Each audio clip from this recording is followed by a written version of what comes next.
नमस्कार साथियों, swing classes YouTube channel में आपका बहुत बहुत स्वागत है। आज की क्लास भूगोल की क्लास में मैं आप लोगों को एक बार पुनः बहुत बहुत स्वागत करता हूं। साथियों, पिछली कक्षाओं में हम नदियों के बारे में पढ़े थे, जिसमें से दक्षिणी भारत की नदियां, उत्तर भारत की नदियां तथा नदियों की जो महत्वपूर्ण नदियों की सहायक नदियों के बारे में पढ़े थे। उनको मैंने ठीक से बताया था कि किस नदी की कौन सी सहायक नदी दाएं मिलती है, कौन सी बाएं मिलती है। उस वीडियो का या उस क्लास का लिंक हमारे डिस्क्रिप्शन में दिया गया है। उस क्लास को आप अवश्य देखें, उस क्लास से आपको अवश्य फायदा मिलेगा। आज का जो महत्वपूर्ण टॉपिक है वो है भारत की मिट्टियाँ। क्या है? भारत की मिट्टियाँ। क्योंकि जो भारत की मिट्टियाँ हैं ये सबसे बड़ी क्या है? प्राकृतिक संसाधन मानी जाती हैं। आप जानते हैं कि भारत की मिट्टियों में ही जितने, चाहे भारत की मिट्टियाँ हो चाहे कहीं की भी मिट्टियाँ हो, उसी में जो है जितने फसल उत्पादन होता है, सब फसल उत्पादन उसी में होता है और उसी फसलों के द्वारा हम मानव जीवन व जीव जंतुओं का जीवन यापन हो रहा है। तो क्योंकि मिट्टी इसको हम बना नहीं सकते हैं, मिट्टी प्रकृति की देन है। ये पहाड़ों पठारों से जो है लाखों करोड़ों अरबों वर्षों में जाके मिट्टी का निर्माण होता है। तो मिट्टी के निर्माण की प्रक्रिया को हम क्या कहते हैं? मृदा जनन। क्या कहते हैं? मृदा जनन। इसको हम आपको मिट्टियों को एकदम आसान तरीके से पढ़ाएंगे ताकि मिट्टी से आने वाला कोई भी क्वेश्चन आपको गलत नहीं हो। तो मिट्टियों से क्वेश्चन तो बहुत सिंपली पूछ जाता है, लेकिन क्या होता है? पूछ लेता है कि किस मिट्टी में क्या उत्पादन होता है। जैसे पूछ लिया कौन सी मिट्टी स्वतः जुताई वाली मिट्टी कही जाती है, ठीक है। कौन सी मिट्टी ईंट के समान होती है। इस प्रकार के क्वेश्चन पूछे जाते हैं। तो पहले समझते हैं कि जो मिट्टी का निर्माण हुआ है अरबों वर्षों में, उस मिट्टी के निर्माण की प्रक्रिया को मृदा जनन कहा जाता है। मिट्टी को जो है इसको लैटिन भाषा में कहा जाता है सोलम। क्या कहता है? इसको लैटिन भाषा में कहा जाता है सोलम, जिसका अर्थ होता है, इसका अर्थ होता है फर्श। इसका अर्थ होता है फर्श। और किसका निर्माण कैसे होता है? मिट्टी का निर्माण जंतुओं के अवशेषों तथा कैसे होता है? खनिजों के आपस में मिलने से क्या होता है? मिट्टी का निर्माण होता है, या इसी को ह्यूमस कहा जाता है। मिट्टी में जो पोषक तत्व पाए जाते हैं उसे ही ह्यूमस कहा जाता है। तो अब इसके बाद समझते हैं हम कि मिट्टी कितने प्रकार की होती है। जो भारतीय कृषि अनुसंधान परिषद है, भारतीय कृषि अनुसंधान परिषद ने मिट्टी को 8 भागों में विभाजित किया है। कितने भागों में? 8 भागों में। 8 भागों का नाम क्या है? कि जलोढ़ मिट्टी, लाल मिट्टी, काली मिट्टी, पीटमय या दलदली मिट्टी, शुष्क मिट्टी या इसी को कहते हैं हम मरुस्थलीय मिट्टी, लैटराइट मिट्टी, लवणयुक्त मिट्टी और पर्वतीय मिट्टी। इतनी मिट्टियाँ पाई जाती हैं। अब इन मिट्टियों को हम बारी बारी से अब समझाएंगे कि कौन सी मिट्टी कहाँ पाई जाती है, उसमें किसकी मात्रा होती है, उसमें कौन सा फसल अत्यधिक मात्रा में उत्पादन किया जाता है। तो ये देखिए मैप है, ये हमारे भारत का मानचित्र है। मैं आपसे आशा करता हूँ कि आप इस चैप्टर को पढ़ने के लिए आप अपने पास मैप रखिएगा। यदि आपके पास ब्लैंक मैप होगा तो बहुत बेटर है कि आप उसी वक्त क्या है, मिट्टी कौन सी मिट्टी कहाँ पाई जाती है उसको यदि आप ड्रा कर लेते हैं तो आप, क्योंकि मैप से पढ़ा हुआ कोई भी कॉन्सेप्ट कभी भी भूलता नहीं, आपके दिमाग में क्या होगा, एक हूबहू छप जाएगा। तो इस प्रकार जो है मिट्टी पढ़ने के लिए आप मैप का प्रयोग जरूर करिए। देखिए हमने बना दिया पूरे भारत में कौन सी मिट्टी, देखिए हमने उसका जो प्रकृति मतलब उसका हमने संकेत बना दिया कि इस मिट्टी से हमने जलोढ़ मिट्टी है, इसको हमने बना दिया डॉट डॉट कि इस प्रकार हमें दिखाया कि जलोढ़ मिट्टी है। लाल मिट्टी को हमें दिखा दिया, काली मिट्टी को दिखा दिया कि इस प्रकार की है, पेट में दलदली मिट्टी, जो शुष्क मिट्टी, ये सब मिट्टियां जो हैं इसको सांकेतिक भाषा में हमने आपको इस मैप में दिखा दिया। तो आप मैप लेके बैठते हैं तो आपको मिट्टी से क्वेश्चन कोई भी गलत नहीं होगा। और मैं आप पूरा मतलब विश्वास दिलाता हूँ, आज ही इसी क्लास में मिट्टी से आने वाला क्वेश्चन या मिट्टी से कोई भी कॉन्सेप्ट आपका गलत नहीं होगा और आज ही तैयार हो जाएगी। क्योंकि मिट्टी ऐसा चैप्टर होता है जिस पे काफ़ी अभ्यर्थी बहुत कम ध्यान देते हैं, उनके दिमाग में होता है कि इसको हम पढ़ लेंगे। लेकिन कभी कभी क्या होता है, मिट्टियों से सवाल बहुत अच्छे सवाल पूछे जाते हैं। आपको जब मिट्टी से चैप्टर खत्म होगा हम आपको सवाल बताएंगे कौन कौन से सवाल अच्छे बड़ी बड़ी परीक्षाओं में पूछे गए हैं। और काफ़ी लोग क्या होते हैं, इस यहाँ से आने वाले सवाल को गलत करके आते हैं। देखिए पहला है जलोढ़ मिट्टी। जलोढ़, इसको अगर 2 भागों में बांटें तो एक क्या हो जाएगा, जल, और दूसरा क्या हो जाएगा, ओढ़ है। जल ओढ़ है, दोनों को मिला क्या कर दिया गया, जलोढ़ मिट्टी।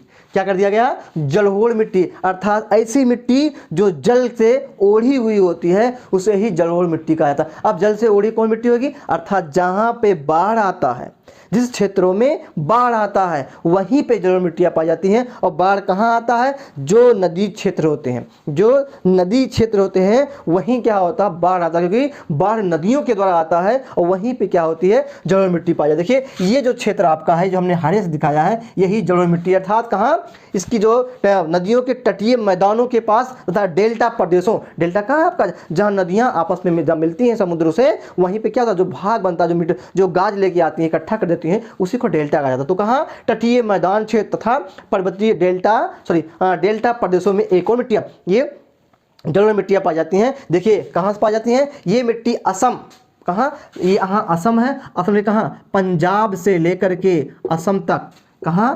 पंजाब से लेकर के असम तक इस मिट्टी का विस्तार पाया जाता है। अर्थात गंगा, यमुना, ब्रह्मपुत्र का जो मैदानी क्षेत्र है यहीं पे मिट्टियाँ पाई जाती हैं।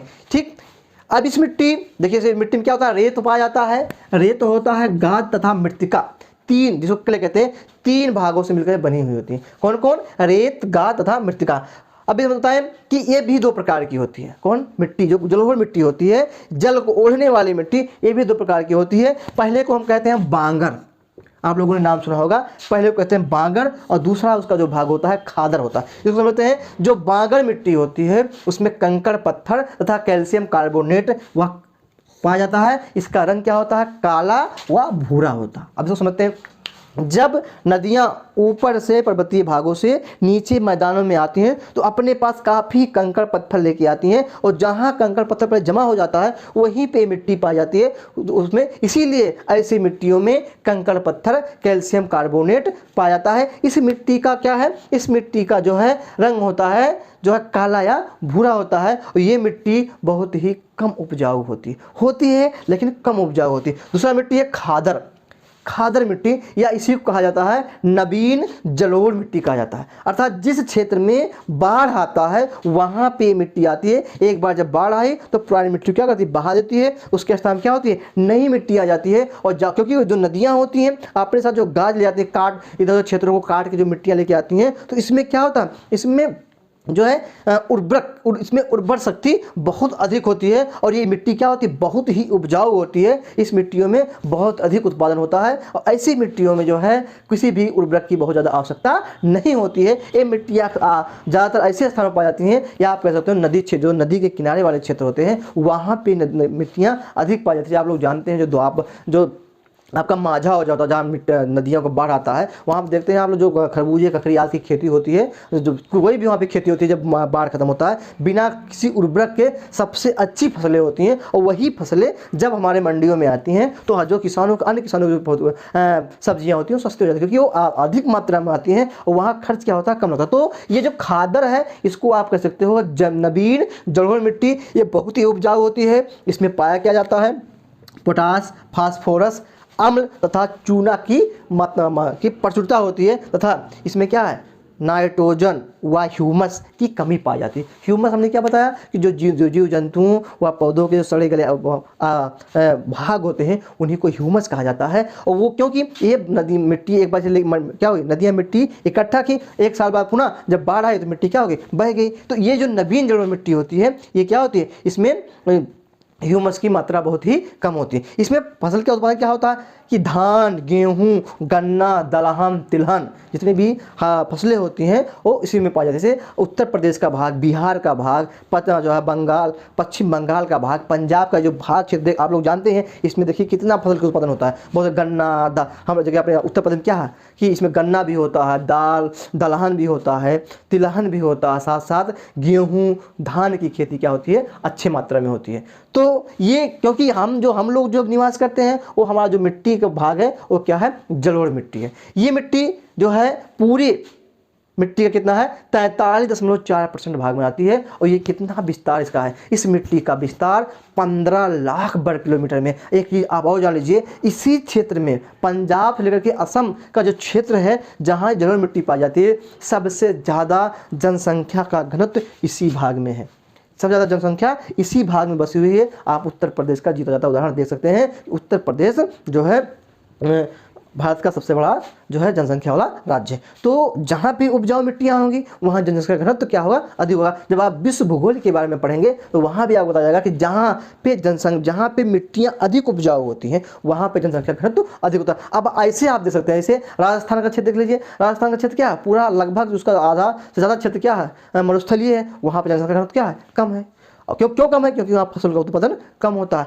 तो ये जलोढ़ मिट्टी थी, हमने बताया। अगली जो हमारी मिट्टी है एक काली मिट्टी है। काली मिट्टी, देखिए ये जो भाग आप बना है ये आपका पूरा ये भाग क्या है, काली मिट्टी। कहाँ पाई जाती है काली मिट्टी, पहले समझते हैं काली मिट्टी बनी कैसे। काली मिट्टी ज्वालामुखी के विस्फोट से, जब ज्वालामुखी का विस्फोट हुआ उसके लावा से उत्पन्न होती है। कौन, काली मिट्टी ज्वालामुखी के विस्फोट से उसके जो लावा उत्पन्न होता है उसी से किसका, काली मिट्टी का निर्माण हुआ। बेसाल चट्टान, क्या होता है, बेसाल चट्टान के क्षय व अपरदन से इस मिट्टी का निर्माण होता है। ये मिट्टी पाई कहाँ जाती है, देखिए हमने क्या बताया, उपलब्ध होती है महाराष्ट्र। देखिए महाराष्ट्र, गुजरात, राजस्थान, मध्य प्रदेश, छत्तीसगढ़, उड़ीसा, आंध्र प्रदेश, यहाँ तथा तमिलनाडु। जो पूरा ये क्षेत्र है पश्चिमी घाट का जो क्षेत्र है लगभग मध्य प्रदेश को लेते हुए ये मिट्टियाँ पाई जाती हैं। इस मिट्टी में आयरन, कैल्शियम, चूना, एल्युमिनियम, मैग्नीशियम कार्बोनेट की अधिकता होती है तथा इसमें सोडियम, पोटेशियम तथा फास्फोरस व कार्बनिक तत्वों की कमी होती है। समझ लीजिए, इस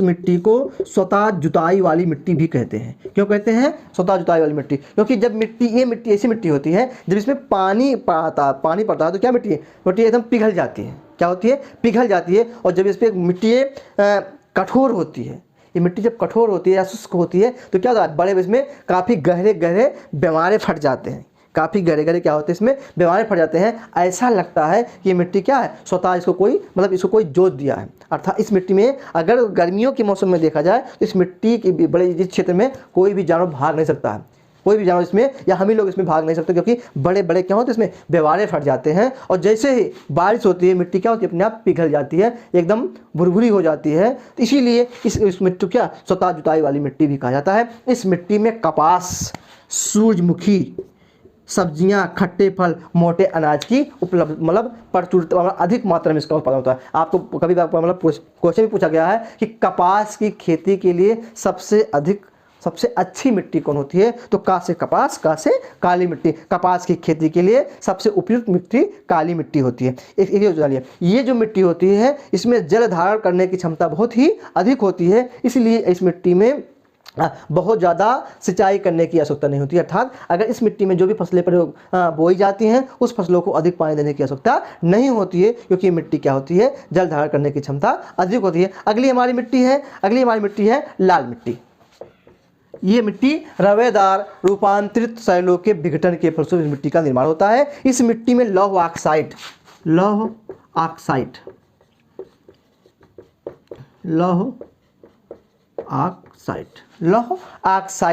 की इस मिट्टी में लौह ऑक्साइड की प्रचुरता पाई जाती है, या ऐसे आप कह सकते हो कि इस मिट्टी में लौह ऑक्साइड पाया जाता है। इसी के कारण ये मिट्टी क्या होती है, लाल होती है। इसमें जलयोजित, जब इस मिट्टी में जल इसमें धारण पानी जल धारण होता है करती है मिट्टी, तो क्या होती है, पीली हो जाती है। कब, जल योजित के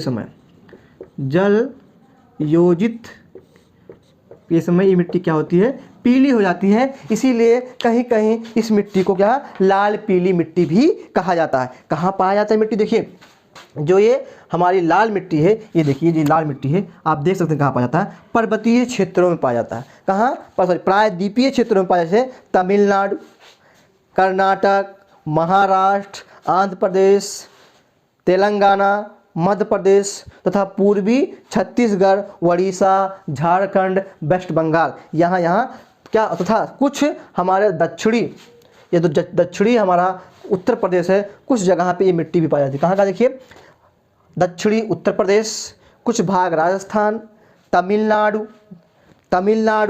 कर्नाटक, महाराष्ट्र, आंध्र प्रदेश, तेलंगाना, मध्य प्रदेश के कुछ पूर्वी भागों में ये मिट्टी पाई जाती है। आप समझते हैं इस मिट्टी में खेती किसकी होती है, इस मिट्टी में खेती होती है बाजरा की। किसकी खेती, बाजरा की खेती होती है। बाजरा मोटे अनाज आप जानते हैं, मूंगफली, आलू, मूंगफली,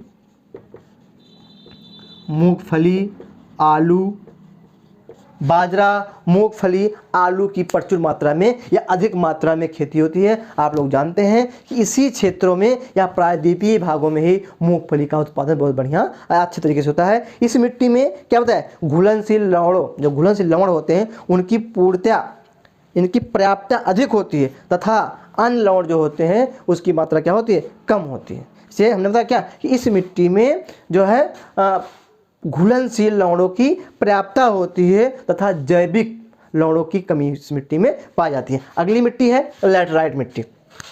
ये जो लैटराइट मिट्टी है, ये लैटराइट मिट्टी बहुत ही कम भागों में पाई जाती है, खासकर ये मिट्टी प्रायद्वीपीय भागों, हमने बताया ये भी मिट्टी क्या होती है, प्रायद्वीपीय भागों, प्रायद्वीपीय पठार, वो प्रायद्वीपीय भागों में पाई जाती थी। कौन मिट्टी, आपकी लाल मिट्टी, ये प्रायद्वीपीय पठारों पे पाई जाती है। इसमें भी चूना व सिलिका इस मिट्टी में कहाँ पाई जाती है, प्रायद्वीपीय पठार, प्रायद्वीपीय पठारों पे पाई जाती है। इसमें चूना, सिलिका, चूना, इस मिट्टी में चूना, सिलिका की बहुत अधिक मात्रा पाई जाती है, या ऐसे कह सकते हैं कि ये मिट्टी चूना व सिलिका के निक्षारण से बनी हुई है। इसका आकार समझिए, इसका आकार जो होता है वो ईंट के आकार का होता है। पहले भी हमने बताया था कि इसका आकार ईंट के आकार का होता है। इसका तात्पर्य यह है कि ये ईंट की तरह कठोर होती है। ये मिट्टी ईंट की जब सूखती है तो कठोर हो जाती है और भीगने पे क्या होती है, एकदम क्या होती है, कोमल हो जाती है। कौन, लैटराइट मिट्टी भीगने पे कोमल हो जाती है और जब कठोर होती है तो ईंट की तरह कठोर व कंकड़ की तरह एकदम कठोर हो जाती है। इस मिट्टी में पोटेशियम, नाइट्रोजन, फास्फोरस व चूना ऐसे तत्वों क्या होती है, कमी होती है। पोटेशियम, नाइट्रोजन, पोटेशियम, फास्फोरस, चूना, सोडियम तथा चूना की क्या होती है, कमी होती है। ये पूर्वी घाट, ये पूर्वी घाट आप देख रहे हैं, ये देखिए ये मिट्टी है आपके, ये मिट्टी है, ये पूर्वी घाट तथा राजमहल व सतपुड़ा व असम तथा मेघालय क्षेत्रों में पाई जाती हैं। कौन मिट्टी, आपकी मतलब लैटराइट मिट्टी। अगली मिट्टी है पर्वतीय मिट्टी। जैसा कि आप समझ रहे हैं, जो पर्वतीय मिट्टी है अर्थात पर्वतों पे पाई जाने वाली जो मिट्टी होगी वो पर्वतीय मिट्टी होगी। तो पर्वतों पे जो मिट्टी पाई जाती है वो पर्वतीय मिट्टी होती है। इसका जो क्षेत्रफल है 2.8 लाख वर्ग किलोमीटर में ये मिट्टी क्या, पर्वतीय मिट्टी 2,85,000 वर्ग किलोमीटर में ये मिट्टी फैली हुई है। मिट्टी कहाँ पाई जाती है, केरल, जम्मू कश्मीर, आंध्र प्रदेश, हिमाचल प्रदेश आदि क्षेत्रों में मिट्टी पाई जाती है। इस मिट्टी को हम बनीय मिट्टी, क्या, बनीय मृदा भी कहते हैं, क्योंकि पर्वतों पे जो वन होते हैं या वन वो इसी मिट्टी में उगते हैं। इसी के कारण इस पर्वतीय मिट्टी को जो है हम बनीय मिट्टी भी कहते हैं। इसको याद क्या कैसे करेंगे। अगली जो हमारी मिट्टी है, मिट्टी हमारी है छठी, शुष्क या मरुस्थलीय मिट्टी। इसको आप समझ गए होंगे कि शुष्क या कहा जाता है या इसी को मरुस्थलीय मिट्टी कहा जाता है। क्यों, क्योंकि ये मिट्टियाँ मरुस्थलीय स्थानों पर पाई जाती हैं। मरुस्थल कहाँ हमारा है, पश्चिमी राजस्थान, उत्तरी गुजरात, पश्चिमी राजस्थान, उत्तरी गुजरात। देखिए ये हमारी जो मृदा है, पश्चिमी राजस्थान, उत्तरी गुजरात, पश्चिमी उत्तर प्रदेश, पश्चिमी उत्तर प्रदेश तथा आपका दक्षिणी हरियाणा, दक्षिणी हरियाणा, यहाँ पे ये मिट्टियाँ क्या होती हैं, पूर्व से फैली। देखिए जो मिट्टी आपको दिखाई पड़ी, ये मिट्टी और ये मिट्टी जो दिखाई पड़ी है, यही मिट्टी शुष्क मिट्टी होती है या मरुस्थलीय मिट्टी होती है। इसका जो क्षेत्रफल है 1.4 लाख वर्ग किलोमीटर में मिट्टी क्या हुई है, फैली हुई है। इस मिट्टी में वैसे तो कोई बहुत ज़्यादा फसलों का उत्पादन नहीं होता है, लेकिन कहीं कहीं पर जहाँ पे कुछ ह्यूमस की मात्रा पाई जाती है ऐसे स्थानों पे मोटे अनाज का उत्पादन होता है। बाजरा हो गया, आपका मक्का हो गया, ऐसे अनाज का उत्पादन होता है। क्योंकि आप लोग जानते हैं कि मरुस्थल में कुछ नहीं उगता है। हमने पहले बताया कि राजस्थान का आधा ज़्यादा क्षेत्र क्या मरुस्थल है, इसलिए वहाँ जनसंख्या घनत्व क्या है, बहुत ही कम पाया जाता है। तो ये जो शुष्क मरुस्थलीय मिट्टी है या शुष्क मिट्टियाँ होती हैं, ये हमने कहा बताया, ये राजस्थान, गुजरात, कुछ उत्तर प्रदेश में तथा कुछ हरियाणा, अर्थात राजस्थान से जो उत्तर प्रदेश का लगा हुआ क्षेत्र है वहाँ पे ऐसी मिट्टियाँ पाई जाती हैं। अगली मिट्टी है लवणीय मिट्टी। क्या है? लवणीय मृदा या इसी को लवणीय मिट्टी कहा जाता है। लवणीय मिट्टी देखिए ये आपकी मिट्टी है, ये मिट्टी है, यहाँ 3 जगह मिट्टी है। तो कहाँ कहाँ पाया जाता है? यहाँ हमने दिखाया थोड़ा थोड़ा जगह, लेकिन ये बहुत बड़े मतलब ये जिनका क्षेत्रफल क्या है बहुत ही अधिक है। कहाँ पाई जाती है? राजस्थान। क्या हो गया? राजस्थान में मिट्टी पाई जाती है। चलिए शॉर्ट लिख रहे हैं, राजस्थान हो गया। इसके बाद आपका हो गया राजस्थान के बाद पंजाब का कुछ भाग, कुछ हमने दिखाया पंजाब के कुछ भाग में मिट्टी पाई जाती है। इसके बाद हरियाणा का कुछ भाग, हरियाणा का कुछ भाग हो गया। आपका उत्तर प्रदेश में कुछ भाग हो गया, उत्तर प्रदेश के कुछ भागों में ये मिट्टी पाई जाती है। नीचे आपका तमिलनाडु है, तमिलनाडु में ये मिट्टियाँ पाई जाती हैं। अब ये इसमें लवणीय मिट्टी क्यों कहा जाता है? क्योंकि इसमें लवण की मात्रा बहुत ही अधिक होती है, अर्थात सोडियम व मैग्नीशियम, किसकी? सोडियम व मैग्नीशियम की प्रचुरता होती है। अब आप लोग सोच रहे होंगे कि एक मिट्टी कौन सी है? हम लोगों के गांव में बोलचालिक भाषा में इसी को कहा जाता है रेह। आप लोग जानते हैं रेह कहा जाता है। क्या कहता है? रेह, या इसी को कहते हैं ऊसर। ऊसरी कहीं मिट्टी क्या है? ऊसरी हो गई है, यहाँ पे कोई भी फसल का उत्पादन नहीं होता है। कहीं कहीं इसी को कहा जाता है कल्लर। भाषा मतलब उसका शब्द है कि इस मिट्टी को कल्लर कहाँ, कहीं कहीं इसको कहा जाता है काल कहा जाता है, काल कहा जाता है। कुल में आगे कह सकते हैं इसका जो आम तौर पे बोलचाली भाषा में इसका जो नाम है ऊसर या रेह है। पहले के समय में आप लोग जानते हो जब डिटर्जेंट या साबुन का बहुत ज़्यादा इसकी जो है उपयोग नहीं होता, इसकी बहुत ज़्यादा खोज नहीं होती, तब गांव के लोग इसी रेह अर्थात ऊसरी भाग से जो मिट्टी से रेह कहा जाता था उसी से लगा के अपने कपड़ों को धुलते थे तथा उसी से नहाते भी थे। तो क्योंकि इसमें लवण की मात्रा अधिक पाई जाती थी इसलिए ये कपड़ों में जो गंदगियां थी इसको साफ करने का काम करता था। तो ये रेह या कल्लर, ऊसर या कार, ये जो मिट्टियाँ है इसी को ही लवणीय मृदा पाई जाती है। यदि आप अपने आसपास अवलोकन करेंगे तो इस प्रकार की मृदा अभी भी है। अगर आपके खेतों में कहीं कहीं कुछ खेतों ऐसे हैं जहाँ पे ऊसरी मिट्टी पाई जाती है, वहाँ पे आप देखते होंगे कुछ थोड़े से भाग में ना कोई धान होता है ना कोई गेहूँ होता है, अर्थात वहाँ पे कोई भी फसल का उत्पादन नहीं होता, क्योंकि लवणीय मृदा किसी भी फसल को उत्पादन करने के लिए आवश्यक उपयोग में नहीं लाई जाती है। अगली हमारी मृदा है दलदली मृदा। दलदली मिट्टी कहा जाता है या इसी को कहते हैं हम पीट मृदा। क्या कहते हैं? पीट मृदा कहते हैं। अब आपके दिमाग में ये इसका उत्तर आ गया होगा कि दलदली मिट्टी पाई कहाँ जाती है। तो साथियों जैसे जानते हैं कि दलदल होता कहाँ है? दलदल ऐसे स्थानों पे होता है जो नदियों का तटीय भाग होता है, जो नदियों का तटीय भाग होता है, जो नदियों के किनारे का भाग होता है, वहीं पे दलदली मिट्टियाँ पाई जाती हैं। क्योंकि इसमें जो है लवण होते हैं वो घुलनशील होते हैं, अर्थात इसमें घुलनशील लवण बहुत अधिक पाए जाते हैं। घुलनशील लवणों की प्रचुरता होती है, घुलनशील लवणों की प्रचुरता होती है, अर्थात इसमें जो घुलनशील लवण होते हैं बहुत अधिक पाए जाते हैं। ठीक है, ये मिट्टी धान की खेती के लिए बहुत ही उपयुक्त होती है। क्यों उपयुक्त होती है?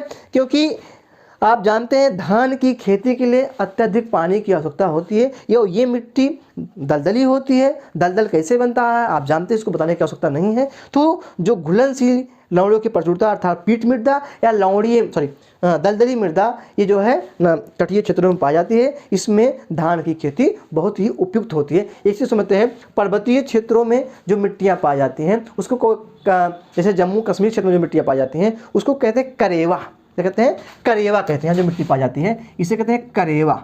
और करेवा मिट्टी में कुछ काली अंश होता है, केसर की खेती होती है।